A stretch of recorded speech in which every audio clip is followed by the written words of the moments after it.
Jirjiirtuu hordoftoota sagalee tanaa nagaa kootii lafa jirtanitti nagaan isiniif baay'atu har'as viidiyoo baay'ee faayidaa qabu. Jaalala keessatti shamarroota maaltu isaan tuffachiisuu danda'a yookiin immoo dhiirri tokko akka isaan tuffatu kan taasisu amaloota waliin ilaallu ta'a jechuudha. Kanaaf viidiyoo kana attenshiniidhaan dhaggeeffachuun isin barbaachisaa.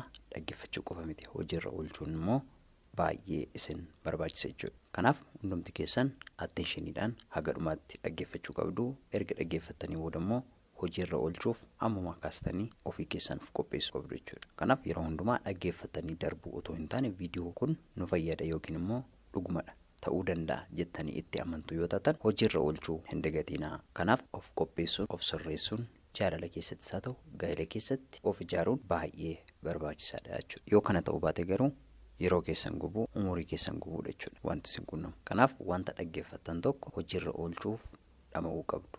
Kanaan alatti dhaggeeffachuun keessan faayidaa hin qabu jechuudha. Kanaaf hojiirra oolchuun jijjiirama arguun baay'ee barbaachisaadha jechuudha. Kanaaf gara viidiyoo kootti utuu hin darbiin dura warri chaanaalii kanaaf haarawaa taatan sabiskiraayib gochuu hin dagatinaa. Akkuma kanammoo viidiyoon dafee akkasiin ga'uuf mallattoo bilbilaa sabiskiraayibii fuuldura jirtu sana tuquu hin dagatinaa. Gara viidiyoo kootti isin dabarsaa.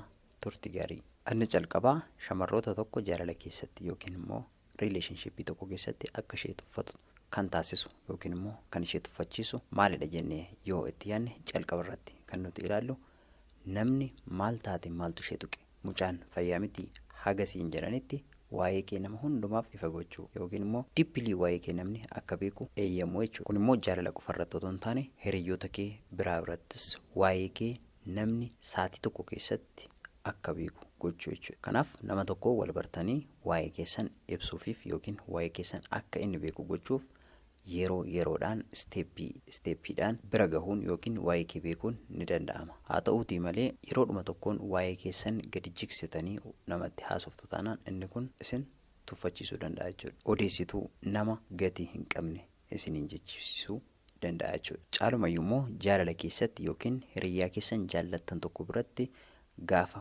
waa'ee keessan ibsitan yookiin immoo ofii keessan namni tokko waa'ee keessan akka beeku gootan waan hunduma isaa gadi jigsitanii haasa'uu hin qabdan. Jireenya kee keessatti kan inni beekuu qabu, kan barbaachisu, kan hin barbaachisnes jiraachuu waan danda'uuf kan inni si gaafate, kan inni si hin gaafannes callisteema haasa'uu hin qabdu. Yoo dandeessan wanta gaafatamtan qofaaf suutaadhaatti salphisaatti deebii itti kennuu qabdu malee waan gaafatamtanis waan hin gaafatamnes gadi jigsitanii haasa'uun waa'ee keessan inni kun akka isin tuffatu yookiin namoonni kamillee akka isin tuffatan akka isin salphisan taasisaa jechuudha. Yoo kana ta'uu baate ani nama kanaati. Ani nama kana qabudha. Nama kana gochuu danda'udha.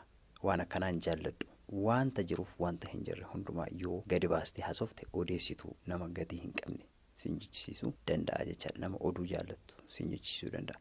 Namni maaltu isheetu maal taateet fayyaa miti hamma siin jedhutti waa'ee kee gadi baastee haasa'uun sirrii miti jechuudha. Kana qofa miti. Shamarroonni tokko tokko waa'ee keessan irra dabartanii waa'ee maatii keessanillee kan haasoftan jiraachuu danda'a. Waa'ee hiriyaa keessan duriillee kan haasoftan jiraachuu danda'a. Hiriyaan koo durii bareedaa ture, hiriyaan koo durii qabeenya kanaa qaba ture, hiriyaan koo durii akka kana naa godha ture, abbaan koo akkasidha, haati koo akkasidha, ani qabeenya akkasiin qaba, ani konfidensii akkasiin qaba jettanii waa'ee keessan haasa'uun namoota fuulduratti isin tuffachiisa jechuudha. Caalumayyuu jaalala keessatti barbaachisaa miti jechuudha. Namni tokko gaafa sitti siqu waa'ee kee dippilii beekuu danda'a. Amala kee maal akka jaallattu, maal akka jibbitu, maal gochuu akka dandeessu, dandeettiin kee akkam akka ta'e gaafa sitti siqu beekuu ni danda'a.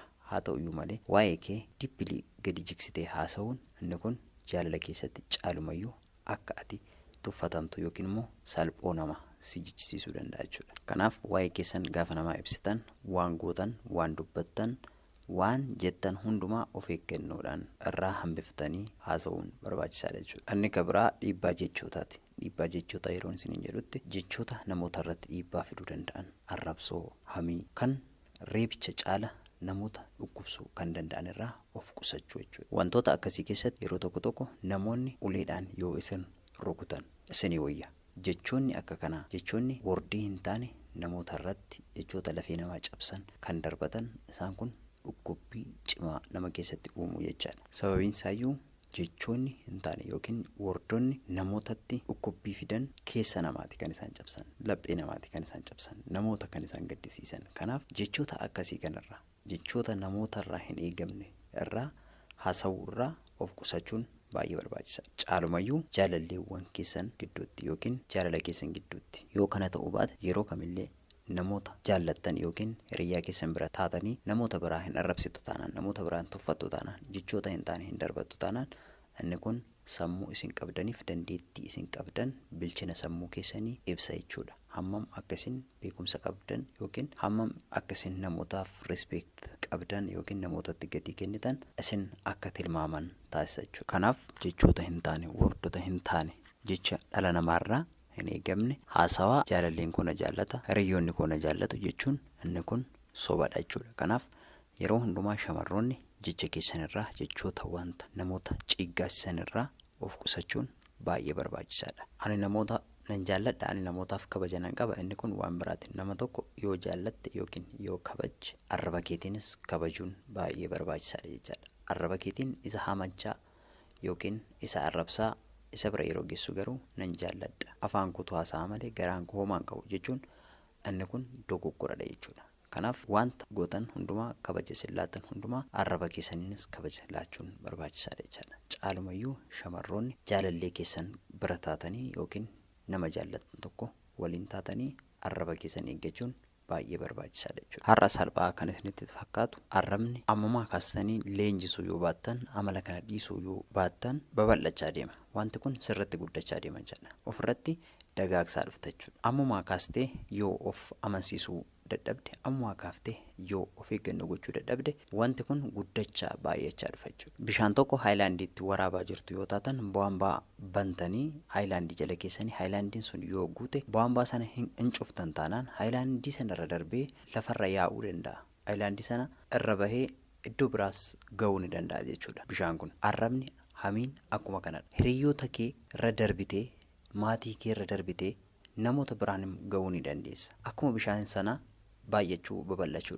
ni danda'a jechuudha. Kanaaf har'umaa kaasteet of eeggannoo gochuu qabda, of qusachuu qabda jechuudha. Gara hiriyoota keetti, gara maatii keetti utuu hin babal'atin. Kanaaf wanta akkasii kana shamarroonni sirriitti addaabdi gochuu qabdu, of leenjisuu qabdu. Kanaaf wantoonni akkasii kun gadi isin buusuu danda'u, mirga keessanittis bu'uu danda'u jechuudha. Wantoota akkasiirraa fagaachuun, dhaabuun, achuma irratti dhiisanii deemuun barbaachisaadha. Anni kabraa wantoota milkeessuu barbaadan yookiin wantoota galma geessuu barbaadan, wantoota pilaanii gootan, wantoota calqabdanii jirtan sababa jaalalaatiif yookiin sababa jaalallee baafattaniif adda kutuun barbaachisaadha. Kana yeroon isiniin jedhutti jaalala keessan adda kutuu yookiin jaalala keessan dhaabuu qabdu otoo hin taane wanta karoorfattan tokko, wanta itti dhamaatan tokko, wanta galma ga'uuf yaaddan tokko sababa jaalalaatiif yookiin sababa isa argatteef utuu hin milkeessin yookiin utuu galma hin gahin dhaabuun inni kun jaalala keessatti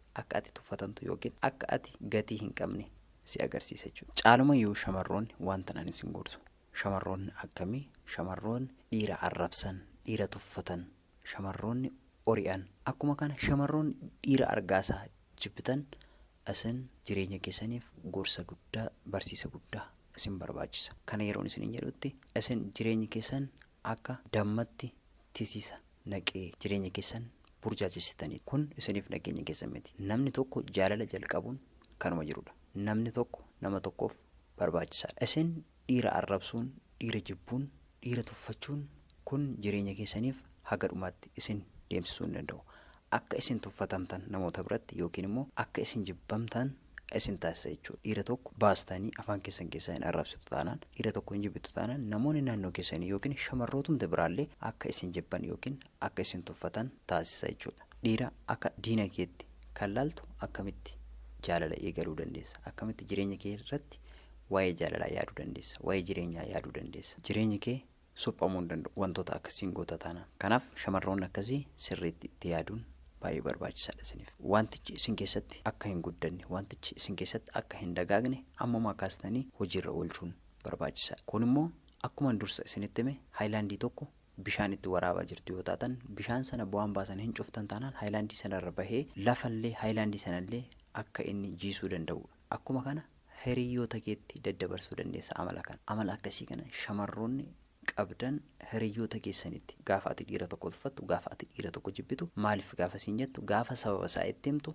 isheenis jibbaa dhufti isheenis si fakkaachaa dhufti. Kanaaf hiriyoota keetti maatii keetti utuu hin daddabarsiin amala akkasii kana of keessaa balleessuun baay'ee barbaachisaadha. Inni kun akka ati kabajamtu yookiin akka ati jaalatamtu namoota fuuldurattis fudhatama akka argattu si taasisa jechuudha. Anni kabraa jaalala keessatti isin tuffachiisu yookiin akka isin tuffatamtan kan isin taasisu caalumayyuu jaalallee keessan waliin jaalala jalqabdanii akka inni isin tuffatu kan taasisu keessaa inni bu'uurri inni yeroo hundumaa sitti balleessee ati dhiifama gaafachuudha. Balleessa akka ati dhiifama gaafattu immoo godha indirectly balleessaan kan kee taasisa jechaadha. Shamarroonni akkasii maaliif walitti buutanii booda akka ati abaabbaltee sossobdee deebistee xuuxoo itti kennitee akka ati isa araarfachuu dandeessu namni kun dursa saayikooloojii piraaktisii gochaa tureera. Sirriitti beeka akka ati isa kadhattu. Kanaaf shamarroonni diisishinii akkanarratti yookiin murtoo akkanarratti yoo inni balleessiteetta jechuun sodaatina. Hin sodaattu taanaan akka isin tuffatamtan ni taasisa jechaadha. Yoo inni balleesse